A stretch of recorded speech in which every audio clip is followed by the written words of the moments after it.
Hi guys, what is up? It is Will with Exposing the IWC, and today we're talking about some exciting news. We'll see how exciting it is actually. We'll see. But we're going to be talking about what? Let's see. Julia update. She is going to be having some type of a press conference or a announcement on Tuesday after her show for Mario Gold. We're expecting her to be saying, "Hey, I'm going to damn South Beach." Well, not technically South Beach because South Beach is Miami. But she'll be going to Orlando. We'll see if that actually happens. We'll also be talking about SmackDown, mid, basic, lame SmackDown. Or maybe I'm being too mean. You guys will tell me if I'm being too harsh on SmackDown. And of course, the title of this damn video, we're talking about how the damn tag team titles are not on the damn SummerSlam card for the men and the women. We'll be discussing that, and you can tell me if you give a damn. Before we talk about that though, do me a favor. If you're watching this on replay, like the video, subscribe, and leave a comment. Not watching on replay, what's up? Hello, how you doing? This should be an interesting stream because I don't know how I feel about what's coming up, especially for the tag team division, both the men and the women's. SmackDown is kind of like, you know what I mean, it's freaking SmackDown. I mean, I don't know what to tell you about that. So it should be fun. Do me a favor again, like the video, subscribe, leave a comment. All right. So where do I even begin? Oh yeah, I know I'm starting. Let's start with the ladies or the men. Let's see. Let's start with the women's division. The booking for the women's division right now, it's so we have what? Right now, if you don't remember, the Unholy Union beat who? Beat Bianca and Jade for the tag titles at Clash at the Castle. Since then, I don't know how many. Have they defended the tag title since? Let me see real quick. Alba Fire, Idol of Dawn. What's up, David? Alba Fire, Alba Dawn, cage match. Don't even remember there any title defenses for Alba Fire and Alba Dawn. Let me check real quick. Should have said that, but they haven't. You're right, okay. Figures. No defenses, right, okay. That's what I thought. Let me just, for my own sanity, let me look at this thing real quick. Matches. Looking at freaking Alba Fire right now. Why is it? Okay, never mind. Let me just click on Alba. Okay, matches. I just want to see it for my own. Yeah, okay. So no title defenses. Check this out. Go browser. Yeah, so they won the tag titles at Clash of Castle. They had a match on Raw against Kaden and Katana, not for the titles, I don't think. And yeah, and they haven't done much. So it's been pretty bare bones for both of them, all right? So they beat Bianca and Jade. They have no title defenses. They've been walking around backstage, kind of messing with Shayna Baszler and Zoe Stark. They've been messing with Bianca and Jade backstage, not doing much of anything. This past week, they have been talking to Blair Davenport in the cut on SmackDown in the background. Bianca and Jade, they've been walking around backstage, doing a lot of nothing, trying to talk to Nick Aldis every damn week, failing to talk to him.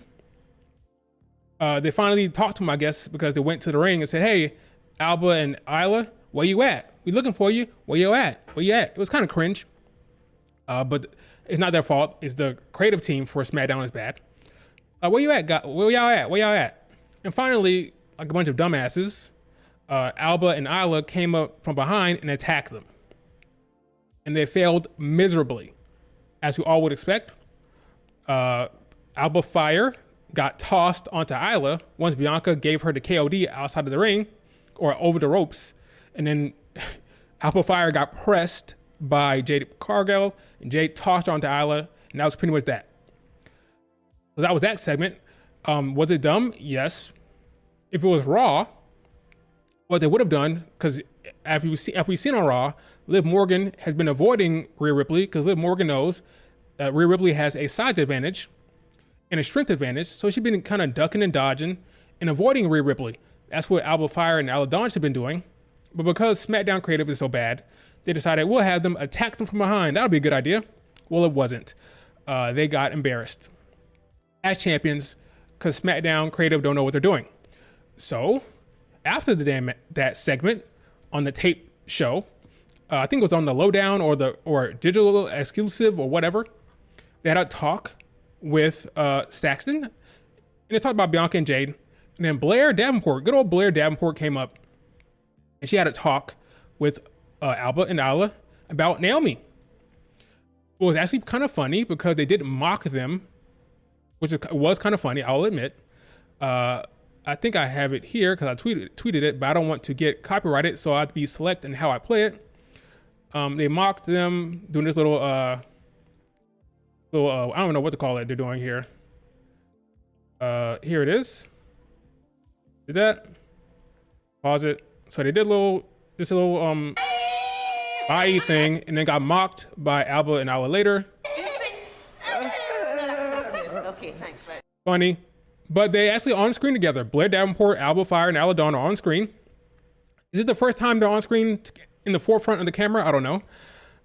But she brought up Naomi. They brought up Bianca and Jade. And yeah, I think we know where this is headed.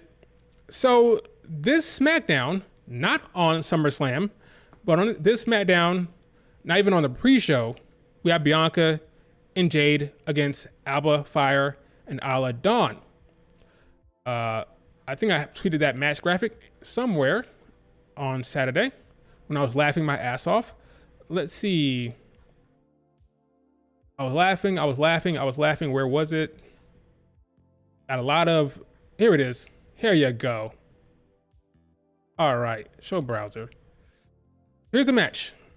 Next Friday, not the main event, because the Bloodline are also going for the tag titles, so that'll be the main event.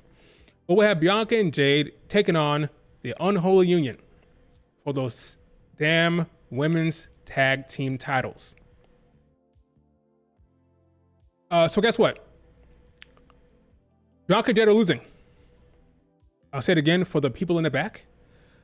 Bianca and Jade are losing this match. Why, Will? Why? Well, you see, Alba Fire and Isla Dawn are Raw superstars. And Blair Davenport is a SmackDown superstar. And it just started this faction, which the faction I call the Blair Witch Project. So if Bianca and Jade win on SmackDown, and what that means, the faction is officially over before it even started. So that tells me that I get my storytelling brain on, I turn that thing on, put on my storytelling hat. You just started this faction. It's not going to end before it really begins. Therefore, the Unholy Union have to retain because, again, they are on Raw and Blair is on SmackDown. So you can't do Bianca, Jade, and Naomi, the big three, against the Blair Witch Project if they lose. Okay? So guess what that means? Bianca and Jade are taking that big fat L. Or they'll not win the titles. They may win by DQ, maybe, but ultimately they will not take those damn titles. The Witches will retain on SmackDown. This will lead to a trios feud. Again, the big three against the Unholy Union and Blair Davenport, the Blair Witch Project. And then this may lead to a tag team match at Bash in Berlin, where Bianca and Jade can then win the tag titles up front. All right. Okay, so that's where I'm headed. They will not lose those tag titles on Saturday. It makes no sense. So, big picture though, this match is not on the SummerSlam card. Now you could say, well, there's going to be shenanigans anyway. Blair might interfere in the match. They're going to lose. 1. 2, the men aren't on the card, so can't complain about the women getting treated bad because the men aren't on the card. There's no men tag team championships. It's actually pretty smart by Triple H. Can't complain about the ladies because I don't got the men on there either. So you're going to complain about the men or the women? Got to complain about the men. If you're going to complain about the unholy union, you got to complain about DIY and Judgment Day because they're not on the card either. So it's kind of a tag team thing, okay? Not a women's division thing. It's a tag team thing. No tag teams on SummerSlam. It's all singles matches. My question to you guys in the chat, how do you feel about that? How do you feel about no Bianca and no Jade on the show? I'm not surprised, especially considering the fact that I think this is going to end with a Blair Witch win. Blair Davenport is going to interfere here, and this might continue the story. Now, I think the story is not great, and it's because it's on SmackDown, and they don't know what they're doing. Creative is bad on that show, but it is what it is at this point. I've made my thoughts clear. I've been honest with you guys. I've been so honest, so upfront. I don't like this tag team because I am Bianca Belair fan, and I want her to be in a single division, but it is what it is at this point. They're joined at the hip. I think this could be going all the way to the end of the year, to Rumble season. I honestly believe that. All the way to Survivor Series, all the way to War Games, Bianca and Jade together through thick and thin until the end. Yes, Bianca Belair is off SummerSlam. It's confirmed. This is the match. Okay, this is the match on SmackDown, not the main event. Of course, because, at least I think not. Why? Because the Bloodline have a tag match of their own, right? So yeah, this is the match, SmackDown, not SummerSlam. Thoughts? We're not getting singles Bianca till Bayley drops the belt. Probably not until like Charlotte Flair comes in. There got to be a mix-up there, like within the division. Maybe Charlotte Flair gets involved. I don't know, but I agree. Well, I don't really necessarily agree about the Bayley part. I don't know what they're doing with Bayley after SummerSlam. I just know I think this tag team's going the distance until maybe Survivor Series, and then Charlotte Flair comes in there, and then they go into Royal Rumble. Once they go into Royal Rumble, there's going to be a splitting because I think they're going to have Royal Rumble ambitions. So I think the tag team will be done at that point. But I think this is going the whole route. I think we're going to get Bianca and Jade against the Unholy Union on SmackDown. Ultimately, they'll win it eventually. Then they go to Raw, face Shayna and Zoe. And then we're just going to go all the way to freaking Survivor Series, folks. Buckle up. Buckle the hell up. It is what it is. I mean, we don't got no saying that matter, I guess. I mean, it is what it is, all right? It is what it is. It's not what Easy Dame says. It is what it is. It is what it is. Yeah. So no Bianca or Jade on the card unless there is a chance, because there is a 3-hour, not 1, not 2, but 3-hour pre-show for SummerSlam. Maybe they do a big 3 against Blair Witch Project match on the pre-show. A 6-woman tag match, potentially. I don't know. Maybe. But yeah, so the ladies are not going to be on the card. As for the men, kind of the same situation. Well, not the same situation, but we have DIY, who are champions. We had a long gauntlet match on SmackDown that went pretty long. I thought, what did I think? I thought that Montez and Dawkins of the Street Profits had a good run, a good showing. Ultimately, they lost to Jacob Fatu and Tama Tonga. Now, do I love it? No. Why? Well, because I don't think the Bloodline needs this championship angle. The Bloodline, they're clearly doing good Bloodline against bad Bloodline, right? Got Roman Reigns' crew against Solo Sikoa's crew. Solo is going to lose. Solo is going to lose to Cody Rhodes. So why, if you don't have the top title, why in the bloody hell do you need to have the tag titles? It makes no sense. Does that help or elevate the Bloodline because they have the tag titles? I mean, you just put the belts on DIY. You just did that. You really need to put it on Jacob and Tama Tonga right now. For the sake of what, may I ask? For the sake of what? I don't like it. Keep the titles away from it. The Bloodline storyline does not need tag titles. Doesn't need a world title. It's a family beef. So why are you adding title drama to it? Why? I don't like it. I don't like it. Don't need the tag titles in the Bloodline storyline whatsoever. But it's probably gonna happen. Next week, DIY will face Jacob and Tama Tonga, unless there's some type of interference, which is possible. There's no way they're gonna lose. If they do lose, it'll be because Jimmy showed up, or KO showed up, or Randy Orton showed up, and then they pin Tama Tonga because nobody's pinning Jacob, right? That ain't happening. So this match will probably main event this show. Yep, 3-hour pre-show.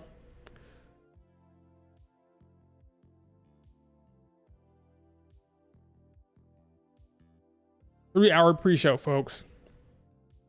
So we have this match, I think on main event. I would like for DIY to retain by some type of interference, so I don't need the Bloodline storyline to have any titles in it. Again, I believe that once Cody gets out of this, he'll probably be facing Randy Orton. I think Cody's going to exit the storyline with the belt. So if the top title is not in contention here, if the top title is not on the line, why do you have any titles? Why do you have any shit? Let the Bloodline stay away from the titles and let DIY have a run. I don't think the Bloodline needs any titles, especially not the tag team titles. I think it's a mistake. Will they listen? Of course, well, they're not going to listen to me. Will they have the stomach or have the willpower to not add tag titles to this damn feud? Probably not. We'll probably have some type of iteration of these. Well, we know the iteration, Tama Tonga and freaking Jacob Fatu. They'll probably win the tag titles. I don't want to see it.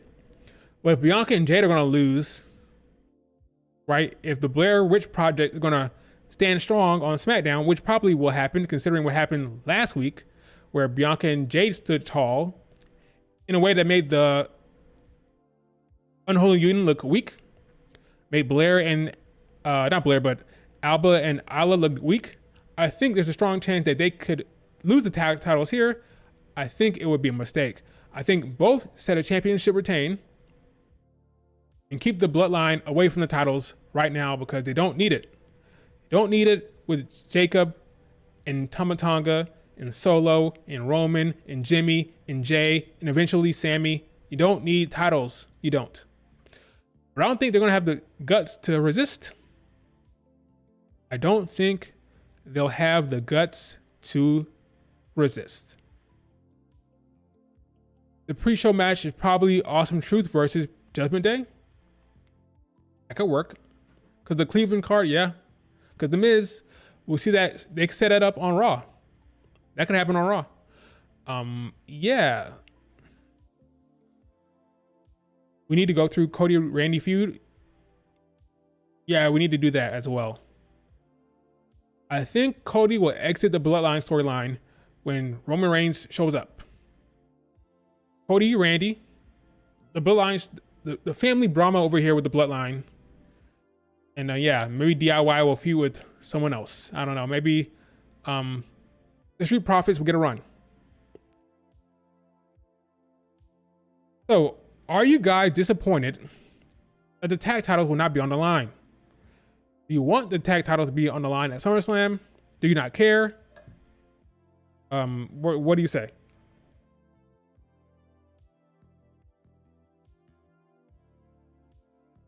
Do you care that it's not on the line? Yeah, 3 hours is crazy, which is why I believe there's going to be some type of match on that card. Why do you need 3 hours to talk about 7 singles matches? I don't get it. I get there's a lot of storylines here. A lot of storylines, that's to be fair. But 3 hours to talk about it? Nah. There'll probably be a match. Not the Wyatt 6 though. So maybe maybe they will put The Miz on the show. Maybe they will put Bianca and Jade and Naomi, big three against Blair Witch Project on the show, maybe. Wish Bianca was on the card. I do as well. I want Bianca Belair to be free of the tag division. It's not happening anytime soon, folks. Not anytime soon. We're in for a long run. Oh yeah, live performance from Jelly Roll. I could care less, but okay, I remember that. Jelly Roll. All right, Jelly Roll. Ay. All right, so that's it, folks. That's pretty much it. We're gonna have a no tag titles on the show whatsoever. Am I disappointed by Bianca? Sure. Am I surprised? Not really. Jake Paul might show up. Oh, great. That'll show him. That'll be a huge ticket for the fans.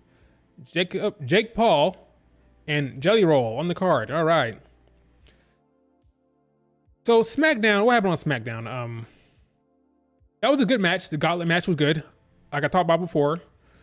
It was a mid-show. Street Profits got a good run, at least. I thought they actually made him look a little strong, even against the Bloodline, but ultimately they fell short. They had Terrence Crawford on the show, punching 8-Town Down Under. Don't care about it. Cody Rhodes promo against Solo Sikoa. Didn't really care for it. Carmelo Hayes, Andrade, not a real story. Just want to have another match. That's fine. They're going to cook in the ring. Carmelo will probably win that match. 50-50 booking. Whatever. I don't mind that. At least it's going to be a good match, right? What else happened on SmackDown? And then the main event, really, because I don't really care about anything else. I don't care about anything else. Honestly, main event, Nia Jax said she wants to give Tiffany a new briefcase. So we'll see where that's going to go. Like I said before, Tiffany Stratton will not cash in until she has the new briefcase. That's number one. And two, because they want to sell merchandise. They want to sell briefcases that are pink. Tiffany will hold on to that thing for a while. Not a year, but long enough for them to sell those briefcases. If you can remember, El Capitan, or however the hell you say it, Damian Priest, he had that damn purple briefcase for a while. Why? To sell it on WWE Shop, right?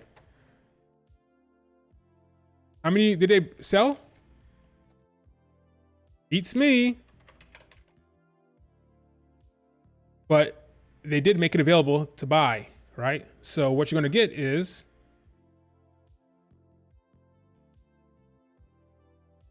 her pink one as a collector's item. They're going to sell like hotcakes. She'll walk around with that thing for a month or two, maybe 3 months, and then she'll cash in. All right. So once again, I repeat, Tiffany Stratton will not cash in at SummerSlam. She might get her briefcase, this upcoming Friday, because Nia Jax said, hey, if you help me win tonight, I'll get you a new briefcase. So Nia Jax will give her a new briefcase. She'll walk around that thing for a little bit, to sell it on Shop, and then she'll cash in. All right. So again, no Money in the Bank cash in on Saturday. All right. Listen to me. It's not going to happen. Know what else is not going to happen? Nia Jax winning. They gave us the money shot last Friday. by last Friday, I mean yesterday, right? Literally yesterday. What happened? Nia Jax hit Bayley with the Annihilator because Tiffany hit her with the damn briefcase. She cheated. She put her to the corner. She landed on her, smashed her, got the 1, 2, 3. If that was going to happen at SummerSlam, they wouldn't give it to you now. Okay? If that visual was going to happen on the big show, that visual of her getting squashed and pinned, if that was going to happen, they wouldn't have done it on the episode of SmackDown. They would have saved the big moment for the show. They gave it to you now because it's not happening at SummerSlam. Bayley will retain. Tiffany will not cash in. Mark this video clip it. And if I'm wrong, I'll be the first to admit it. Okay? I'll be the first to admit it. It's not happening. Tiffany needs to walk around with her pink briefcase for a while. She'll walk around with that thing for an extended period to sell it. Nia Jax just pinned Bayley on the damn mat with the 1, 2, 3. They gave you the visual. It's not going to happen at SummerSlam. Bayley retains. Do you agree or disagree? Let me know in the chat. Am I wrong?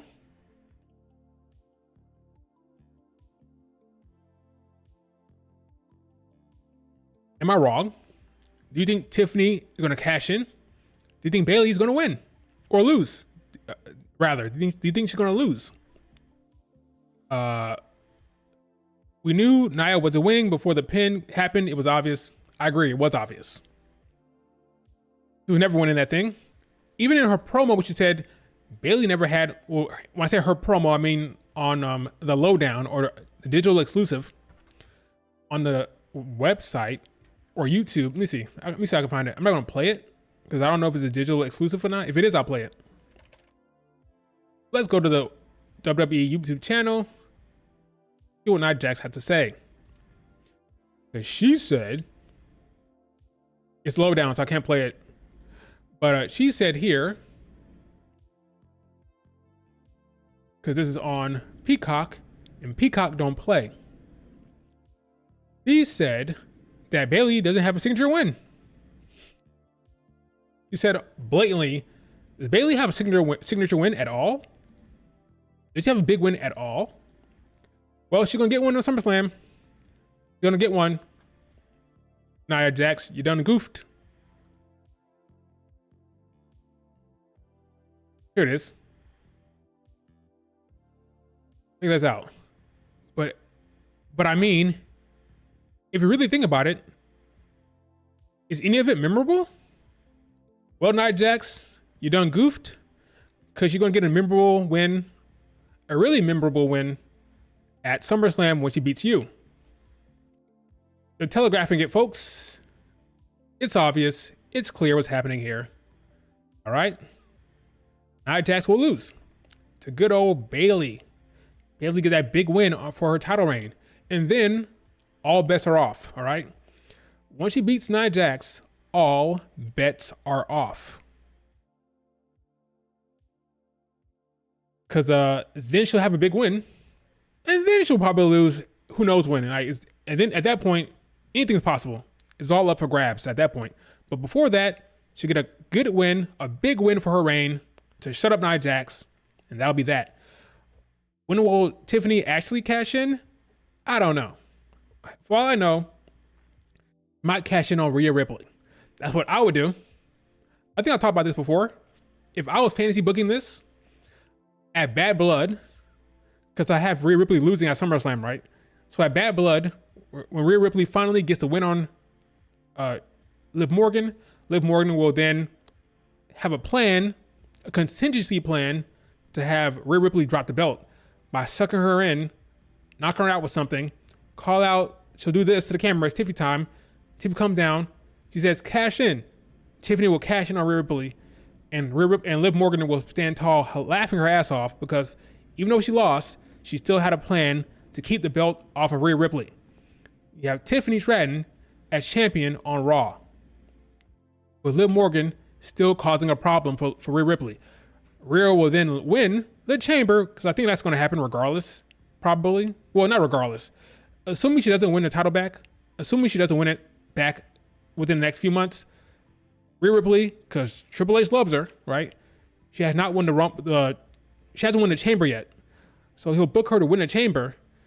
And then you could get either Rhea Ripley against Liv Morgan at Mania or Rhea against Tiffany if she does cash in at Mania.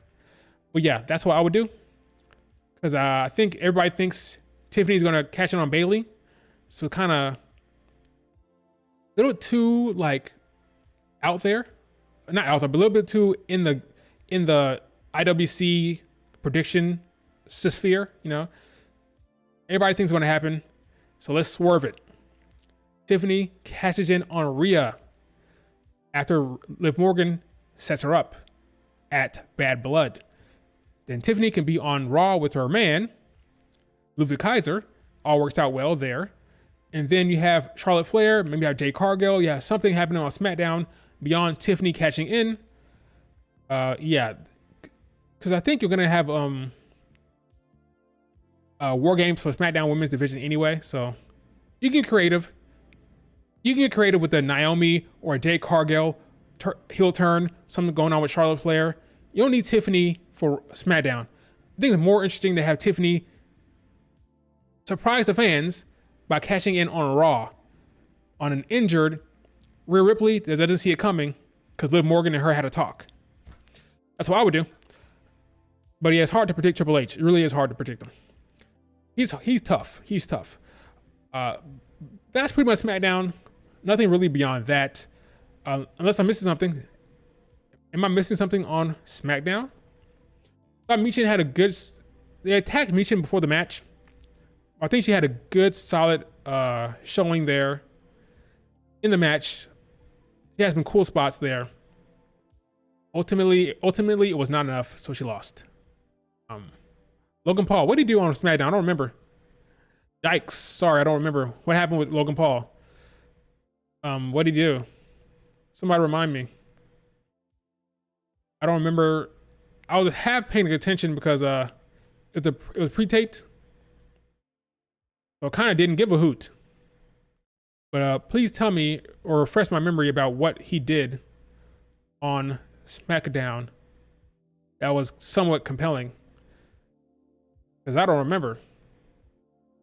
Let's see. What was I looking for here? All right, folder. Here it is. Not too late to add this, but I'll add it now. Attacked LA Knight. Did he? Let me Google that real quick. Logan Paul. Oh yeah, he did. He did attack him after his match, right? Yeah, after the match with Santos, he attacked him. So here's the thing, folks. I'm like rewatching it over here on the right side here. Rewatching it. Logan Paul could very well retain. He could. Do I want to see that? No, I think it's time. He had it long enough. Hasn't been defending it. He should lose. Yeah, I think he should lose. Yes, I'm seeing him right now attack him, punching him in the head.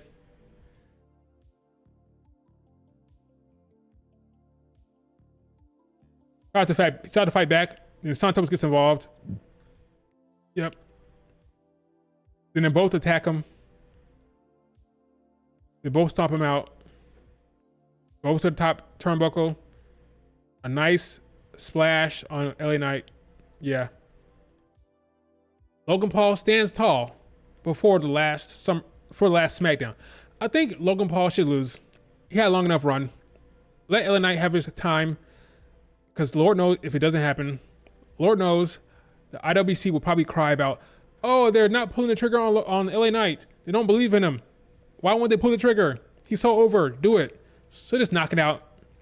Give LA Knight his win so people can stop bitching. Trying to interfere LA Knight's match attacks. Yeah. I just saw it. I just rewatched the clip. Yeah, give it to LA Knight. Let him have a US title. It's time. I say. What else? Okay, so that was that. Don't want it to happen just because of LA Knight backlash. Yeah. I don't want to hear that crying about LA Knight either. Okay. Now let's talk about that's SmackDown basically. Let's talk about the recent news about Julia. If you don't know, Julia is on her way to WWE now. She's going to be making an announcement, folks. Celebrate good times. Come on.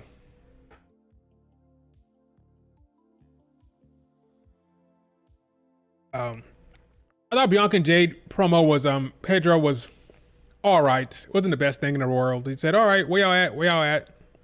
They came down there, attacked him from behind. I didn't love that promo. It was all right. So Julia has made a tweet here that says, by the way, guys, there's a show on Tuesday. I'll be making an announcement. I'll be looking to the fans right in their faces, and I'll be talking to you straight up, let you know what's going on. Because it's been kind of hush-hush. Supposedly, she was at one of the shows in Japan. I think it was the second show. That's a show where Rossi was, and some of the other Margot talent was there.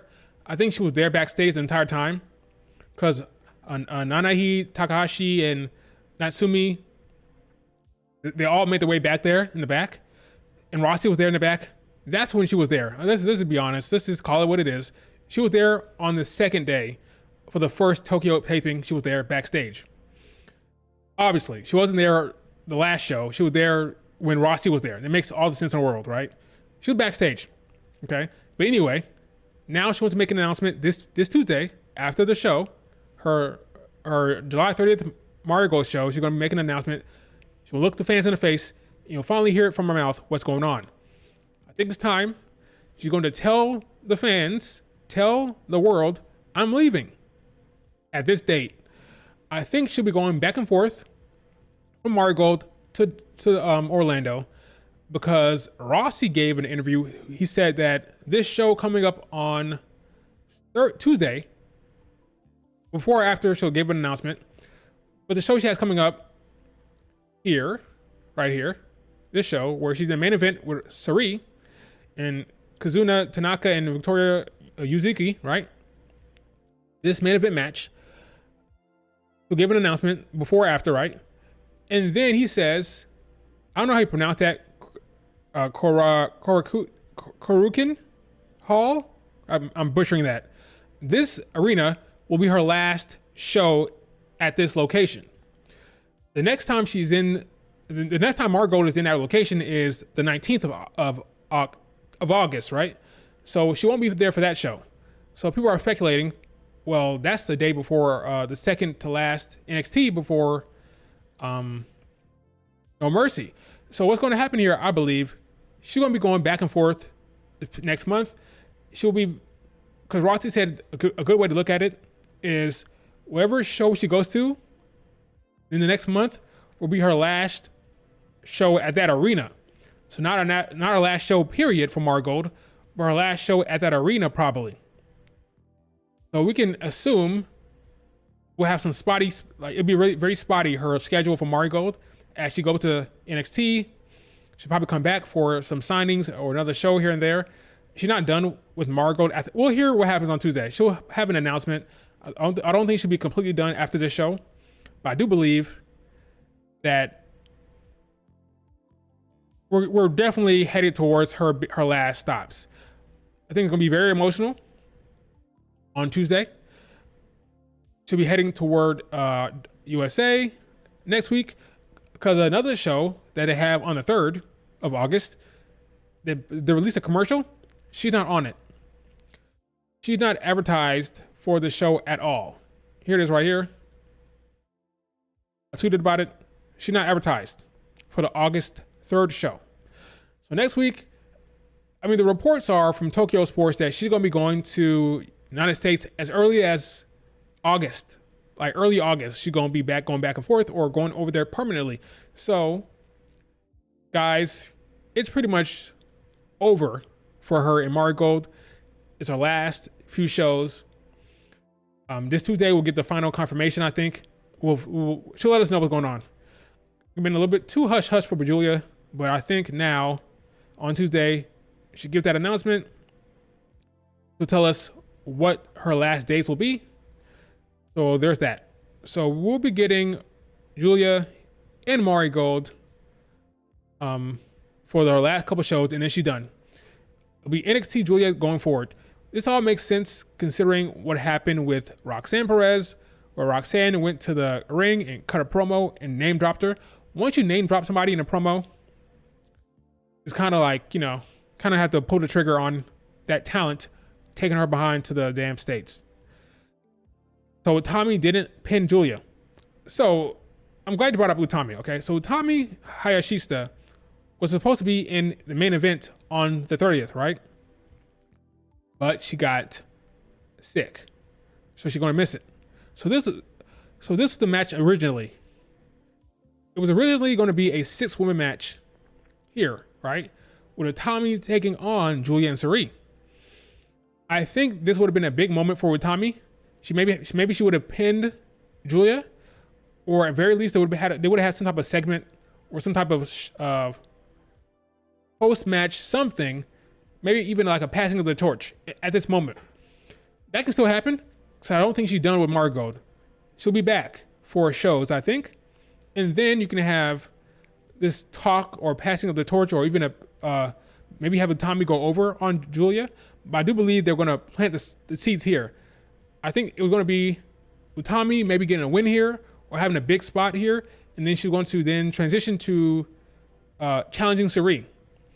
And maybe she would have cut a promo or have a segment with Julia where Julia says, "It's your time, step up to Sari, yada, yada, yada." Unfortunately, that's not going to happen at this show because Utami is sick. So they changed it. So it went from a 6-woman tag match to just a standard tag match, as you see here. So it was this, now it's this, right? So you can't have that segment with Utami now. But I do think over the next month, they'll be transitioning her, by her I mean Utami, to top babyface for the promotion. Julia will probably assist with that by helping her get over. Well, not get over, she's already over, but helping her transition to that position as like one of the faces of the company. Maybe she has a one-on-one match with Utami. She loses, push her over. We'll see. But yeah, no, as of right now, there's no plans for her to lose to Utami right now. That could change though. Very, very interesting things going on in Margot right now. But we do know that it's almost over, like Rover, for Julia, as she heads to Orlando, take on Roxanne Perez at No Mercy. Honestly, I'm kind of tired of talking about Julia almost going to NXT. It's time to just let it happen. So I'm glad we're getting to the final stages of this move, okay? I'm glad it's kind of wrapping up here. Finally, she's going to make an announcement. We're going to finally have her go to NXT. But look at this finisher, by the way. Look at this finisher. This happened today.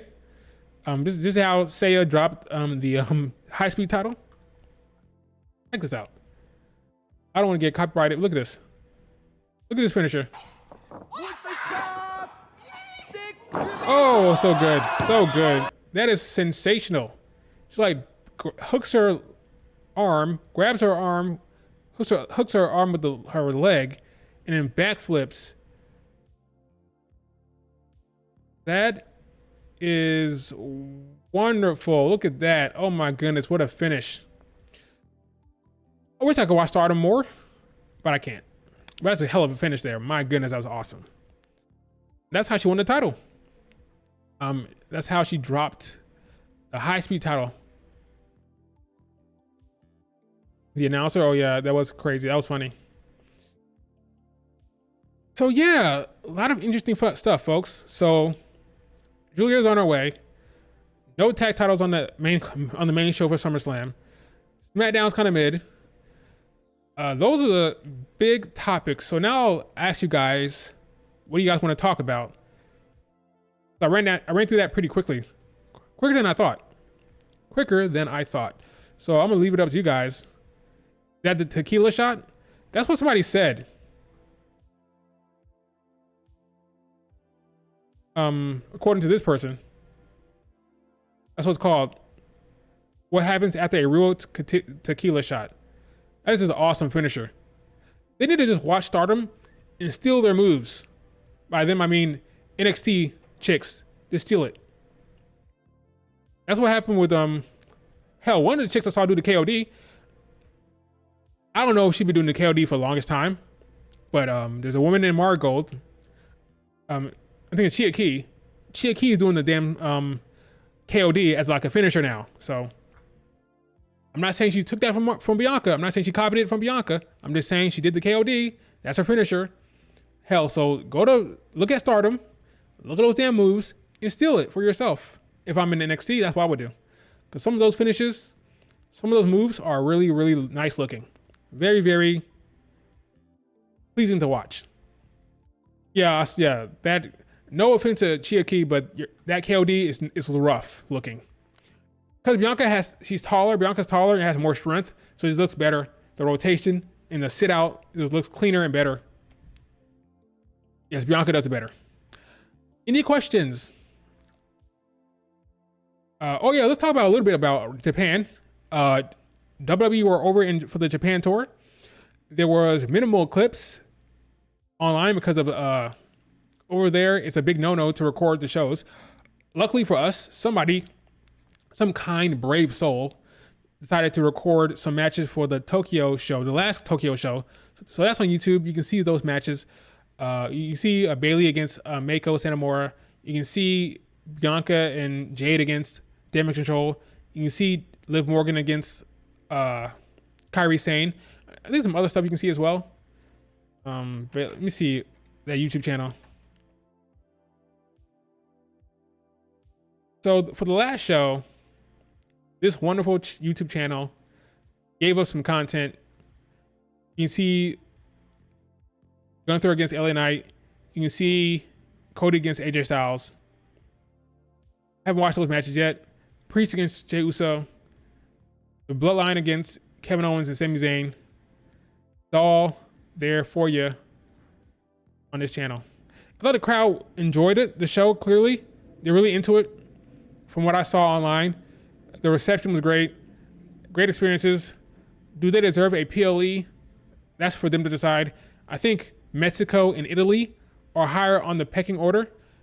Now, if they want to have a direct, if they want to go there for a specific reason, then I can see them going to the PLE next year. But I think Italy and Mexico are above them on the PLE pecking order. I think it'll happen eventually, though. I thought they were into it enough. It wasn't a loudest crowd, but the fans were into it enough that I think they will get a PLE eventually. So good experience. The talent loved it. They kept raving about Japan, so I'm sure they'd love to go back there. It may not be PLE worthy, but if there's a marketing reason or a money-making reason to go there, they probably will. But I think, like I said, Italy and Mexico were on the top of the list. I'm looking at what happened with those house shows. They were comparing the Italy show to France. I think they're going to get one first. That might be Backlash in Italy, and then you do Mexico, and then maybe Japan, if they want to do that. But yeah, I thought the Japan experience was good for the talent. For us, was okay.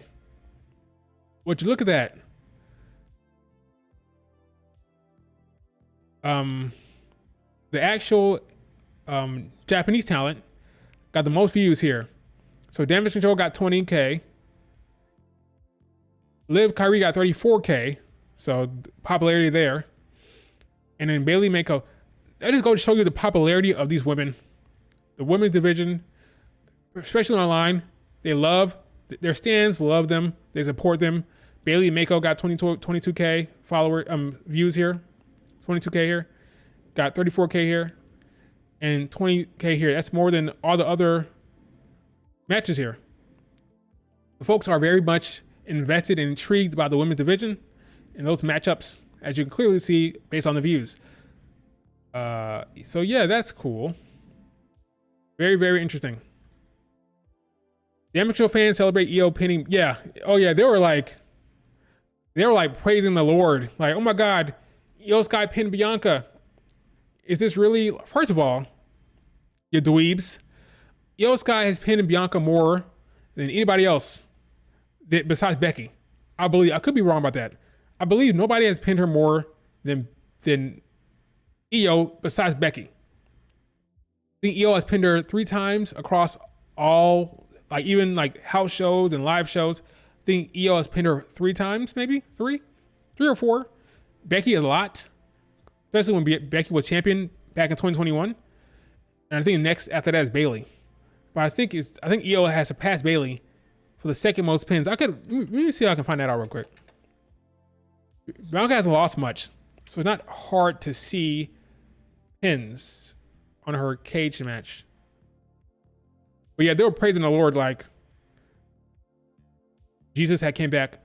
Let's see. So Bianca got pinned here by Io.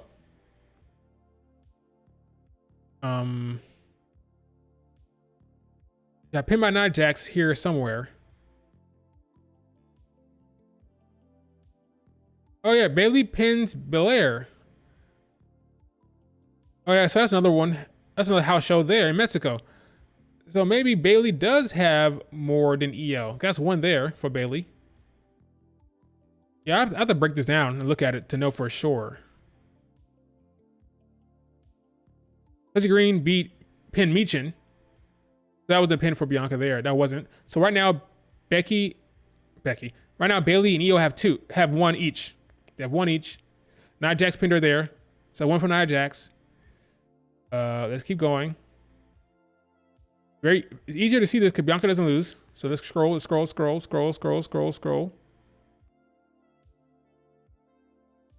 Chamber match. Elimination Chamber. Liv Morgan pinned her there, right? Keep going. This is going to take a minute. This will take a minute. But Bianca doesn't lose much. Yeah, this will take a minute to check this. But I think it's tied probably. Io defeats Bianca and... Okay, never mind. Who's getting pinned here? Get a stretch here? Triple threat match. Io, Bianca, and Charlotte. Who's taking the pin? Maybe Bianca. If it's Bianca, Io by far has the most, except for Becky. So I don't know what they're talking about. Io pins Bianca all the time. Io beats Bianca all the time. If you add up all the house shows, Io pins Bianca a lot. Here's a pin there. Yeah, they're stupid. Charlotte was getting pinned. Okay, well maybe I have to check that. Maybe it was Charlotte getting pinned in those house shows. I don't know. I don't remember.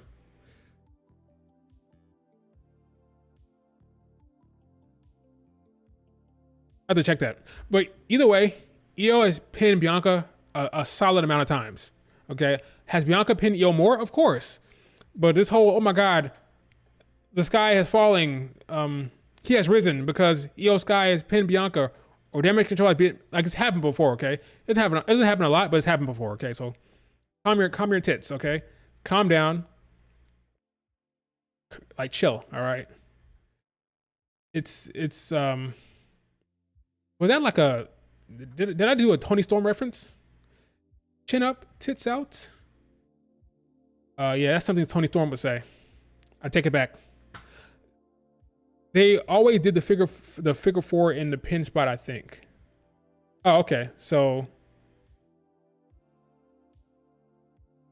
Joshi stands want to make a push for damage control. Yeah, I'm sure they do. I think they want them to be babyface now. I want that as well. I'll take babyface damage control. I'll take that. Why not? Make them babyface. Yeah, they take it like it. I had a whole rant about that. Maybe I'll do another rant one of these days about live shows, booking.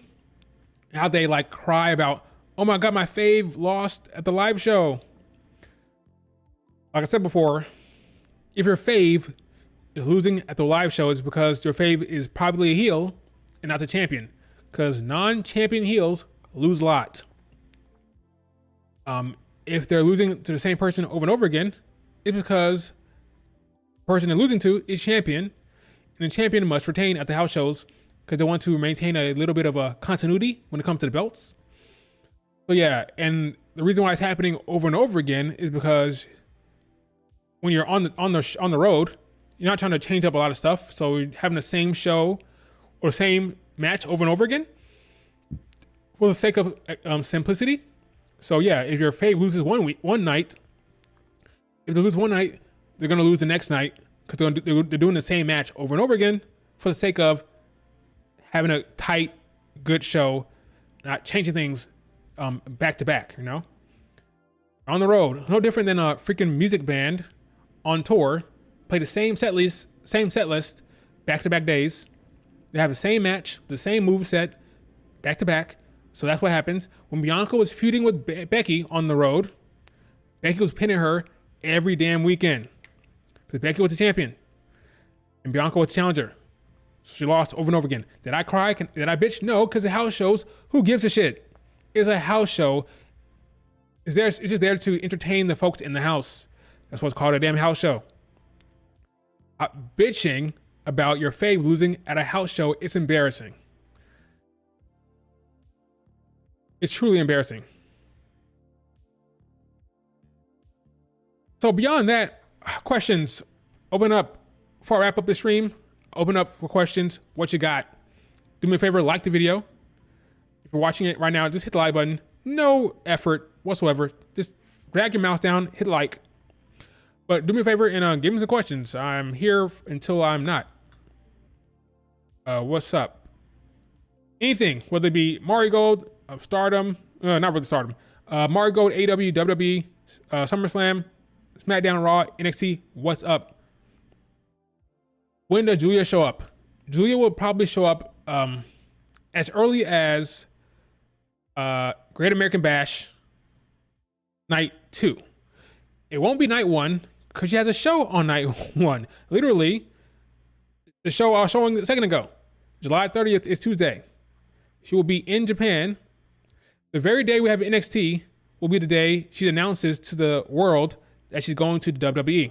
So she'll be in Japan for this show on Tuesday. So the first day of the Great American Bash, she will not be there. Second day is a different story. She's not going to be there for the August 3rd show. She's not advertised. Commercial does not have her. That tells me she's not going to be in Japan. So she will be in the United States. So maybe she'll be there for the Great American Bash day 2. Because I do believe day 1, Roxanne will face Thea Hale. She will beat Thea Hale. And then she could come out there with them on the mic to talk shit the next day. She won't have a match. She'll cut a promo saying, hey, I'm Roxanne Perez and I won. I beat Thea Hale. There's nobody better than me. Ha ha ha. And then you could have Julia come out then. Assuming Roxanne has a promo segment on Great American Bash day 2. So I think as early as the 3rd of August, well, not 3rd, but what day is it?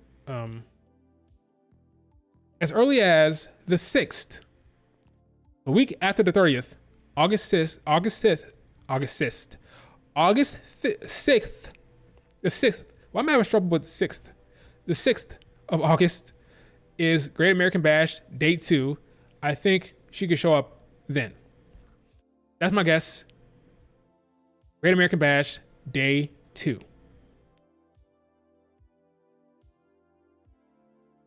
Will Damage Control be on Raw? Probably, because Io Sky is already on the plane. She took a picture of her being on the plane, so she's heading back now. So why not? They make the return on Raw tomorrow. I think so. Raw. Io Sky's on the plane. Would you make Io a face? Let me finish your question. Would you make Julia a face champion or a heel champion? Face. She should come in as a face. Some folks will say she's better as a heel. Doesn't matter. She's been a face her entire Mario Gold run. She's been a face. She's in the groove of a face. She'll come in as a face. You have to, because Roxanne is an annoying heel. She's an annoying, bitching Karen. Like, let me be clear. That's what she's supposed to do. I'm not criticizing her. I'm describing the character. Roxanne Perez is annoying Shawn Michaels. She's annoying Ava every week. Last week, she was yelling at Shawn Michaels. She's a big-time, bona fide, bratty heel. You can't have another heel come in to face her. Julia will be the badass babyface taking on Roxanne Perez when it happens at No Mercy. She should come in as a face. Stephanie Vaquer should come in as a heel. That's what I would do. Io would probably be like the evil boss of Damage Control. Probably. I could see them pivoting to a babyface run for Damage Control. They'll come back and go after Sonya's faction. Sonya is definitely a heel faction. Maybe they do heel against heel, but I would not mind a babyface role for Damage Control. Not one bit. Not one bit. I would not mind it. But I do think ultimately Bianca and Jade will win those tag titles, maybe at Bash in Berlin. And then they'll transition to Raw, the better show with a better creative. And then they might mix it up with Sonya's crew then. Where that puts Damage Control, I don't know. Maybe it'll be more like tweeners. I don't know. When would the IC Women's Championship be revealed, if at all? I mean, that's speculation. It's not been confirmed. What would be the best time to introduce mid-card titles? Before the Rumble season, because once the Rumble comes around, that's all anybody will be talking about. So if you're going to do it, it needs to happen probably after SummerSlam. I'm not convinced it's happening. I am not convinced it is even happening, to be completely honest with you. Will Bianca and Jade show up on Raw? I doubt it. Not this Raw, but once they win the titles, sure, yes. If they win the titles eventually, then they'll show up on Raw. Because again, SmackDown is going to be crowded with the Bloodline shit. All the women's tag titles, all the women's tag teams are on Raw anyway. So once they deal with the Unholy Union, by the way, the Unholy Union are on Raw. So the Witches are on Raw. Sonya Deville and her crew is on Raw. The Party Birds are on Raw, right? So once they beat the Blair Witch Project, then they go to Raw, which makes all the sense in the world because they can float there anyway. And all they have on SmackDown at that point is going to be Fuzzy Green and Harper Niven, and then they'll have Candice LeRae and Indy Hartwell. Who cares, you know? So they'll be on Raw after the window titles, which is the best call, best way to go about it. Oh yeah, there's a Saudi PLE coming up here as well. But I do think Bash in Berlin is right there. It's right there for him. It's in August. So even if they lose on Friday, got Bash in Berlin at the end of the month. So another PLE right after SummerSlam, another PLE. So they could beat them there. EO is abusing, well, not the last time we seen them. The last time we saw Damage Control, EO was not abusing Dakota and Kyrie. So what do they do with Rhea and Liv Morgan next week? Well, tomorrow, probably Rhea Ripley will. I don't know. He has Dom now. She thinks she does. I would love for Raquel Rodriguez to return for selfish reasons, because she's been going through a lot. The reports are she's going to come back soon. Why not let her have a splash, have Raquel return to help Liv Morgan? It makes all the sense in the world. Last time we saw last time we saw that feud, Rhea and Raquel, it was never really resolved, right? That feud was never resolved. Raquel has a relationship with Liv Morgan. She loves her. They were tag team champions. Who ruined it? Who cost them the tag titles? Rhea Ripley. There is a story there. Raquel hates Rhea Ripley almost as much as Liv Morgan does. There's beef. There's history. She's friends with Liv Morgan. She loves Liv.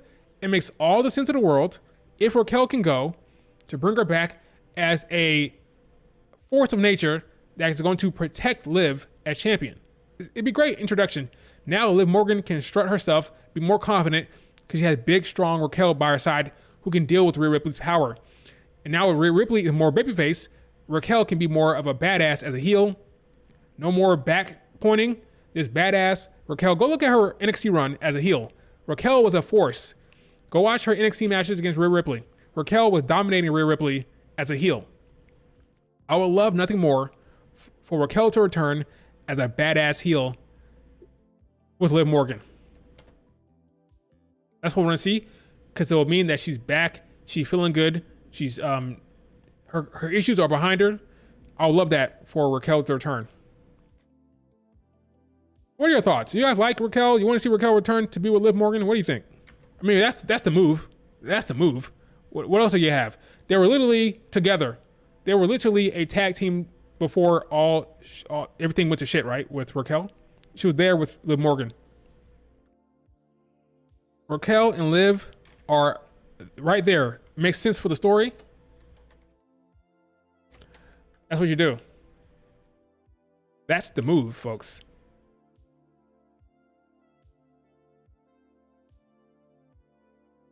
That's the move.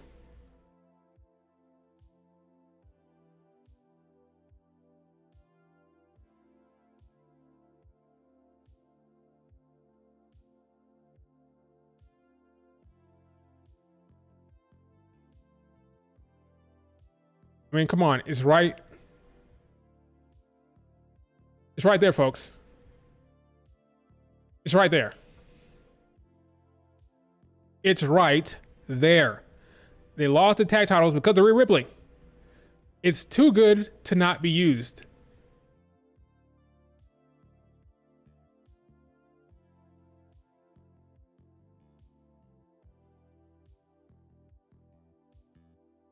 I agree. Making her heel would be the best move.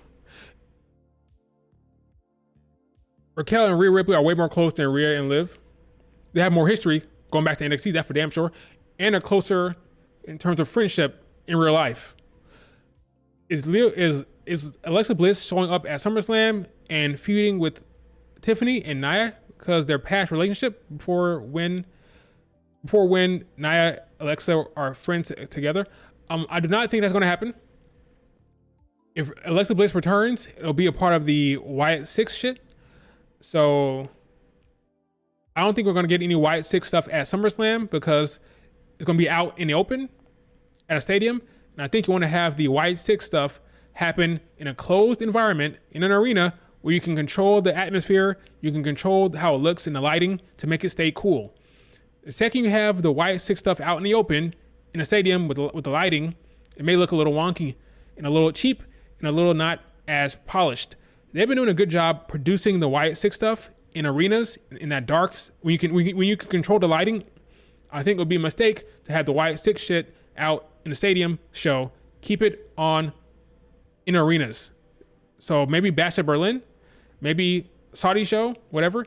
But I think Alexa Bliss should return with the Wyatt Six and not get involved with Tiffany and Nia Jax whatsoever.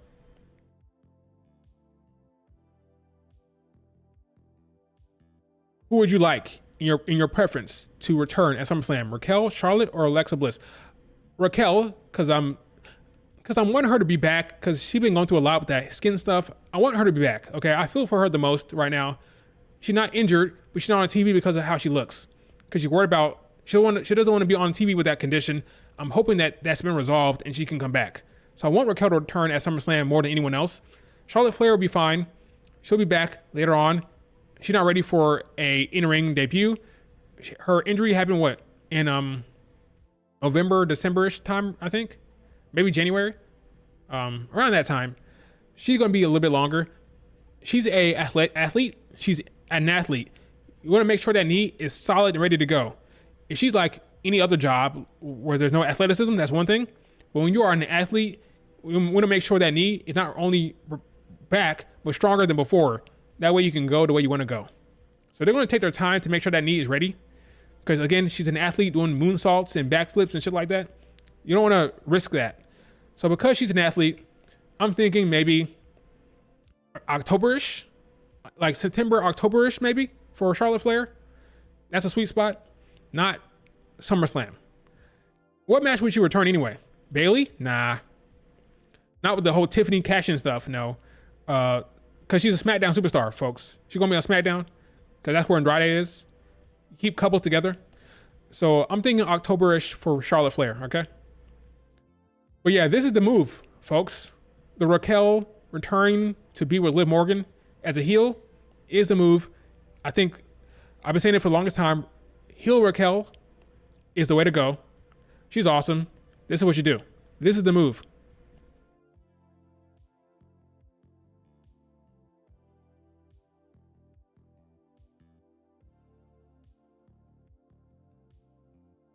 Raquel gets heat online for her character, but fans forget she's been a face her whole, yeah. Heel Raquel will be much better. A heel Raquel with Liv Morgan on the mic is going to do great. A lot of history there, and it all makes sense. It all makes sense for Raquel to hate Rhea Ripley and come back to support Liv. It all makes sense. Did I already talk about Saya Kamatani heel turn? Not really. I did not dive into that per se. I can't talk about that later though. I can't talk about it. In fact, because you bring it up, I'll try my best to talk about it. So, if you guys don't know, because you brought it up, I bring it up. There's a lot of talk about Stardom booking right now in Japan. I'll keep this as straightforward as possible because I know people don't follow what's going on there. I barely know what's going on, all right? But right now, you can correct me if I'm wrong, Keenan, okay? There's, in my opinion, there seems to be like a little bit of a wiping of the slate clean. They're like getting rid of some of what Rossi Ogawa did. There's been a really like some long-standing factions in Stardom. Queen's Quest was started by Io Shirai, aka Io Sky. They killed it. It's over. It's dead. I think it's how would I say this? The other faction. What's the name of the faction again? Oedo Tai. Oedo Tai. That's been killed off. That's over. That was more of that heel faction. That's dead now. They killed those factions and created a new faction called Hate. It's called Hate. That's what it's called. I believe this is a direct target of Rossi Ogawa. They want to wipe the slate clean. Like no more of his factions. He created Queen's Quest. It's out of here. Oedo Tai, he created that. It's over. Get that out of here. We're creating new factions now because we don't want to be associated with Rossi Ogawa anymore. So they had Saya Kamatani, who was the last remaining standing person in freaking Stardom. Well, not Stardom, but in the Stardom faction of Queen's Quest.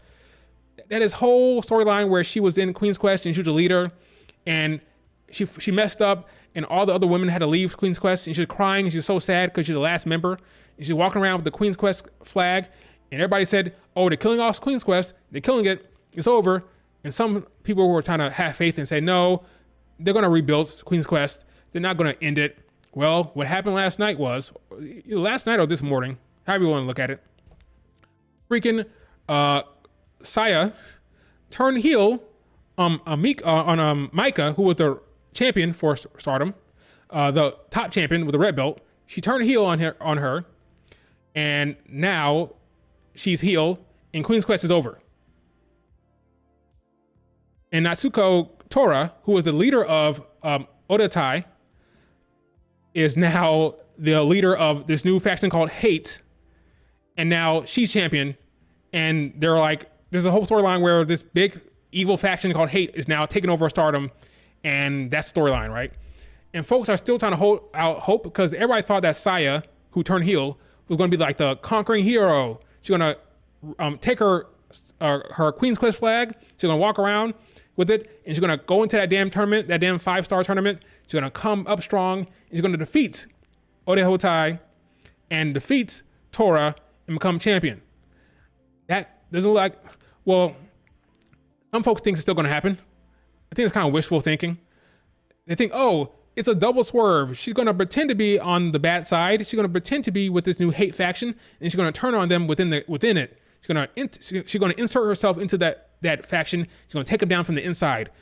I think that's wishful thinking. That's like wishful, like, oh, we hope that's what's going to happen, right?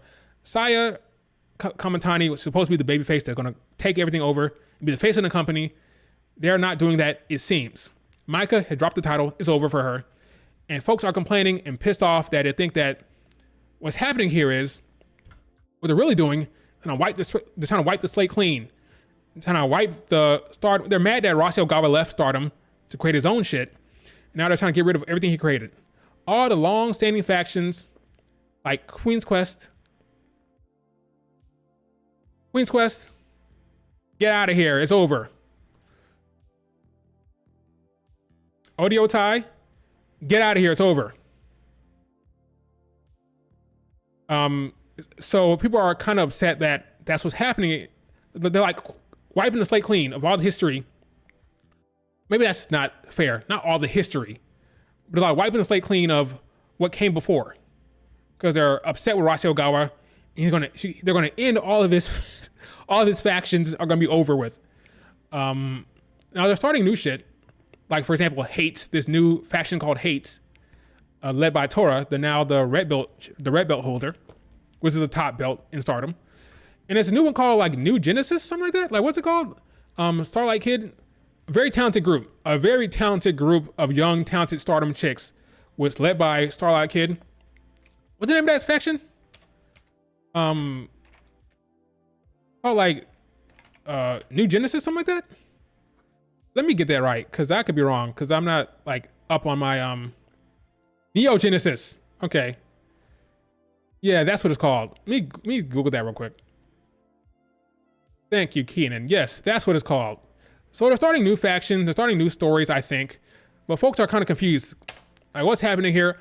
I believe it's something more cynical going on here. I believe there's a new group. A lot of young, talented Joshis in this damn group. I'm telling you, with Azumi, Starlight Kid, it's a who's who of young talent here. And folks are wondering, they're being very cynical about it. Like, I'm being cynical about it, so I can't say they are. So it's a new, Neo Genesis is a new faction.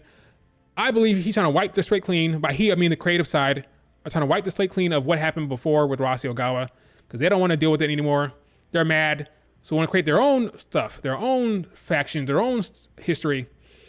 It can be good or bad.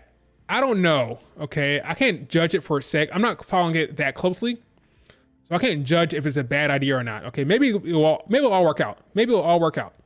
Maybe, okay? I have my doubts. Okay, it seems more like it's being more cynical. It's not really, I don't know. Maybe I'm wrong. Her hair changes a choice. I can't speak on that. But yeah, folks are kind of confused about what's happening here. Is it a good idea? Is it going to work out for Stardom? It's very like flying by the seat of their clown pants with the booking here. Like, it's not really consistent. It's all over the place. This is a very talented group here of young talent. One thing I would say about Stardom, you can't deny that they have a ridiculously talented roster of women. Folks are just upset with the weird booking that's happening here, especially with this new Hate faction, getting rid of long-standing factions like Queen's Quest. Folks don't know what to make of it. But Saya was supposed to be like they were all sure that she's going to win the 5-star tournament, and she's going to take down Tora. But that's clearly not happening. She joined the bad side, or the Hate faction. She's a heel, and folks think that she didn't look like a heel. She's not like a natural heel. They think it looks weird. They think she's a natural babyface, and they don't love this heel turn. We'll see if she can pull it off. Okay, we'll see. It's interesting booking, that's for sure, what's happening in Stardom. But that's kind of the noob approach to Stardom. Okay, hopefully I explained that well enough. You can tell me, Keenan, if I did a good enough job there. Anna Jay is joining that 5-star tournament. The 5-star GP. Am I excited about that? No. Anna Jay's okay. She's fine. Okay. Am I excited about that? I thought folks saying, oh, she's going to like really benefit from that. She's going to learn and grow as a wrestler. Whatever. Maybe. I don't know. Anna Jay is kind of Anna Jay. Okay. I'm not expecting any great leap from her, right? Maybe she does get it better. I don't know. I would have been excited about a different type of talent going down there. I'm sorry. No offense to Anna Jay. No offense. But I would have been more excited about somebody else. I'm sure she'll do a fine job. Okay. I'm sure they'll protect her, to treat her well. She'll get some good matches, I'm sure.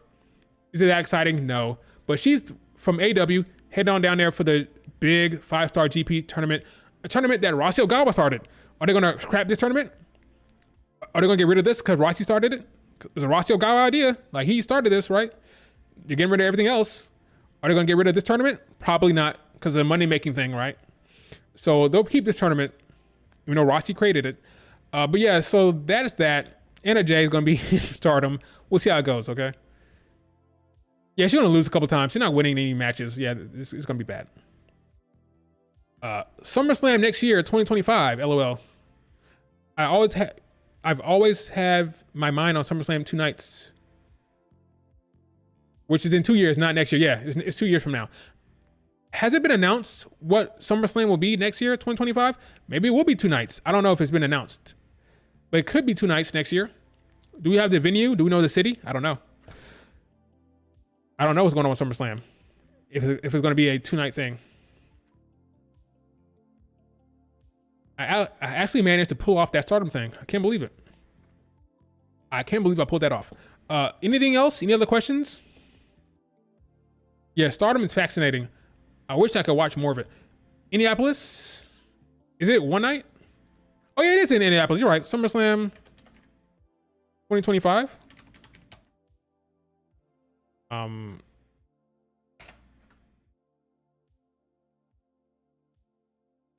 Rhea's tweet. What's going on with Rhea's tweet? Rhea. Riptide Ripley.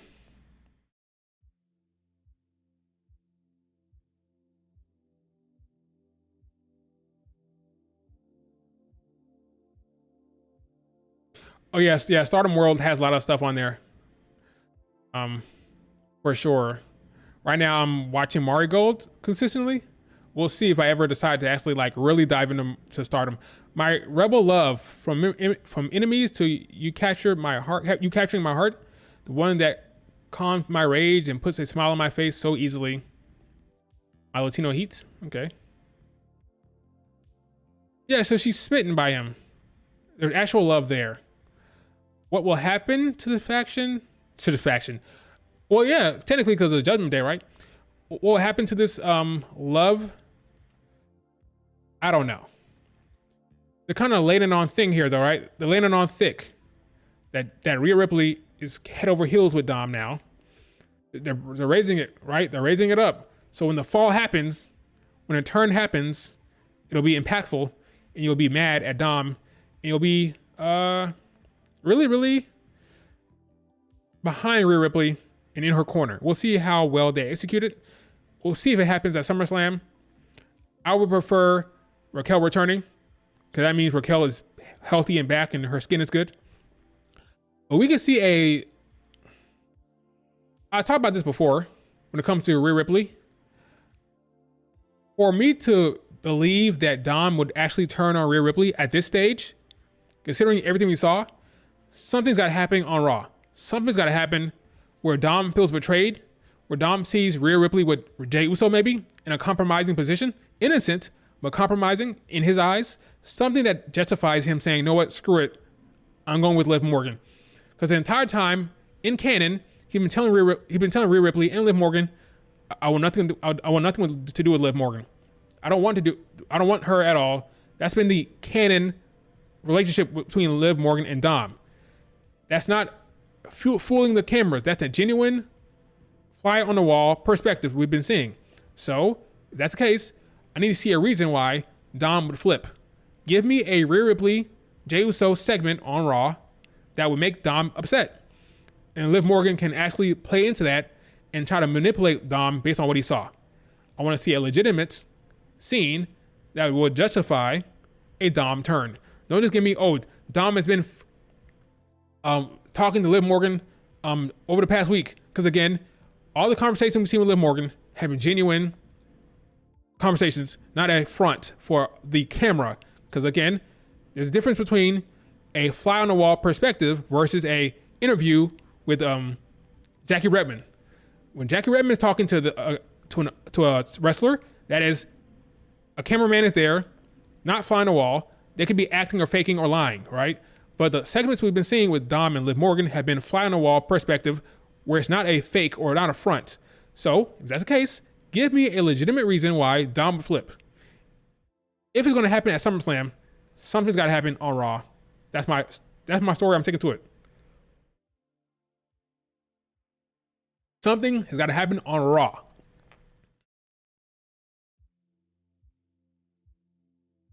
At Mania, you would have Dom Turner, Rhea Ripley.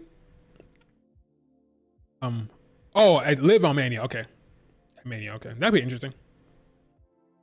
Rhea's promos are fire. They're fiery. She has passion in them. Her promos are still like okay for me right now. Just okay to good, but not that great yet.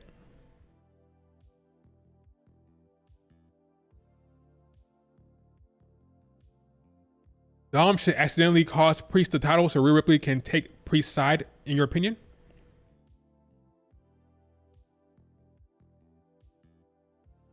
I'm gonna be rooting for Priest.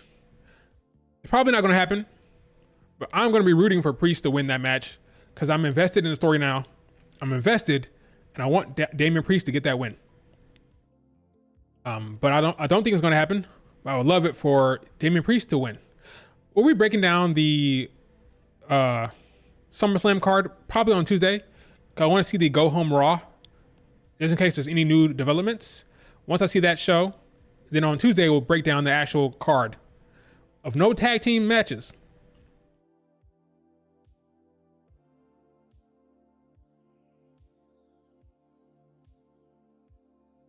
Yeah, we haven't gotten a real Bianca promo yet for a while. It's been kind of like just same old.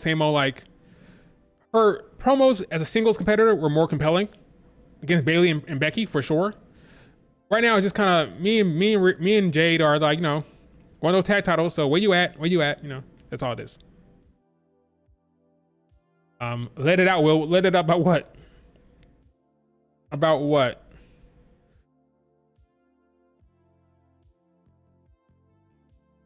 So yeah, that's about Bianca. Oh yeah, I've ranted about it long enough. Bianca Belair is a singles competitor in my eyes. Do not like this tag team she's in. It's boring. It's not compelling. Probably because it's on SmackDown. Probably the biggest issue. If Bianca and Jade were a tag team on Raw, it may be better. Like because you'll actually have more character moments and actual interesting character developments and character interactions. Because Raw is better in terms of creative. So if Bianca and Jade were on Raw, I'll probably have I'll probably feel better about it because it'd be better booking. It's not so much the tag team. It's not that problem. It's the tag team. The problem is it's boring. You can have a Bianca and Jade tag team situation that's compelling and interesting, where there's beef between the two, or there's actual compelling storylines happening. That's one thing. I don't hate them together just because. I hate them together because it's on SmackDown and it's boring. At this rate, the way SmackDown is, even if Bianca was a solo artist or a solo competitor, it'd probably still be bad. I'd probably still hate it because I've hated Bianca as a singles competitor too with the bad booking. So I'm consistent with calling out bad booking for Bianca. So it's not so much the tag team, to be completely honest with you. It's the fact that it's on SmackDown. It's SmackDown. It sucks right now. So that's really the issue here. It's not Jade. It's not the tag team. It's just bad booking and boring shit. If they're on Raw, I believe it'd be better. But they're not, so I hate it. Bianca as a singles competitor right now would probably still be bad on SmackDown, so it is what it is.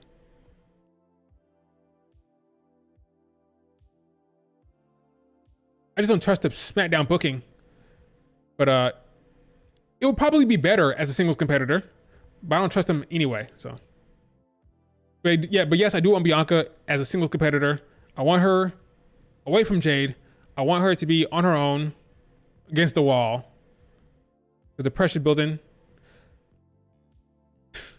I think SmackDown will benefit from moving to Raw. Definitely with censoring, for sure. It'll probably still be the same creative team though.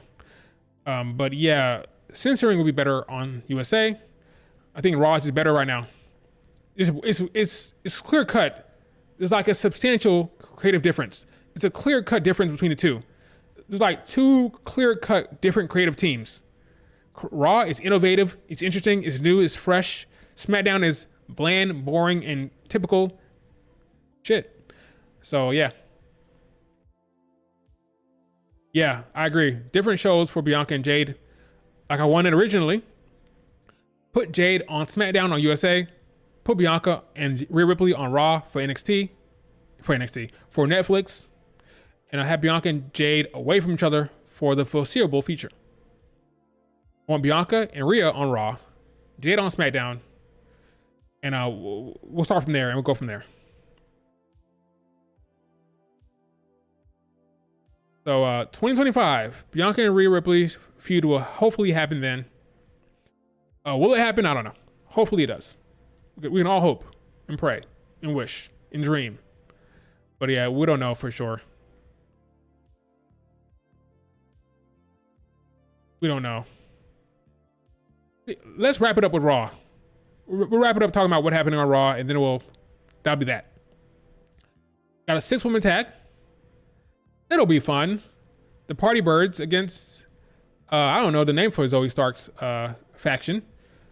I'm guessing the Party Birds will lose. Because you want to keep Sonya and them strong. Damage Control attack. This is where it happens. Damage Control will attack Sonya's crew. You'll get the return of Zoe. Well, not Zoe. You get the return of Io Sky, Dakota Kai, and Kyrie. More of a tweener group. Yep, they're coming. This guy knows. He knows. Sammy knows. They're coming to attack them after this match, for sure. We get the return of Damage Control on Sci-Fi. What else we got on Raw? Finn Balor. Oh, this is going to be a good one. Gunther wins, of course, but this is going to be a good match. Finn Balor against Gunther. Barn Burner on Sci-Fi. Look forward to that. What else? Adam Pearce talking about what exactly?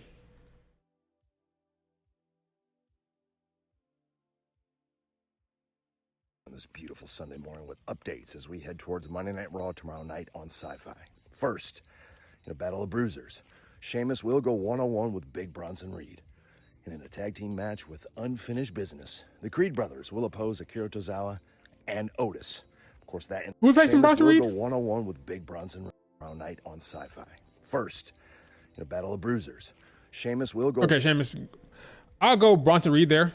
Team match with unfinished business. The Creed brothers will oppose Akira Tozawa and Otis. Creed brothers win. That in addition to Finn Balor going one-on-one with Gunther. Finn loses. Seth Rollins is going to give his SummerSlam referee instructions to both CM Punk. Okay, that'd be a fun segment. Seth, CM Punk, and Drew. It's going to be a huge segment.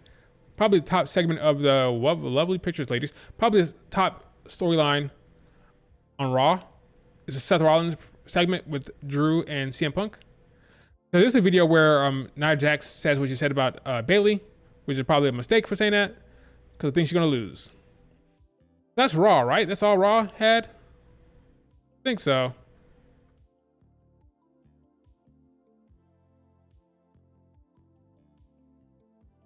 All right, folks. That is it for the stream. I'll answer the last few questions here. Does Finn lose thanks to Priest? I think Finn loses clean. Clean loss for him. If you want to do the Finn turns on Damian Priest at SummerSlam, you have Damian cost him, but I don't think Damian will be out there. Why would he be out there? Finn can lose clean. That'd be that. But thanks guys for being in the stream. Do me a favor.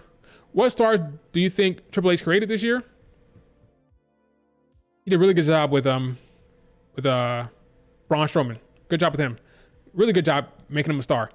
So Braun Strowman, Tiffany's getting a big push with the Money in Bank briefcase. So Tiffany and Braun Strowman. I mean, Tiffany and Braun Breaker is what I mean. Those two have been built up pretty good by Triple H on the main roster. All right, guys, do me a favor, like the video, subscribe to the channel, leave a comment. I'll talk to you guys probably tomorrow and definitely on Tuesday for the breakdown of the SummerSlam card with no tag teams. Later, guys. Thanks so much. Talk to you later.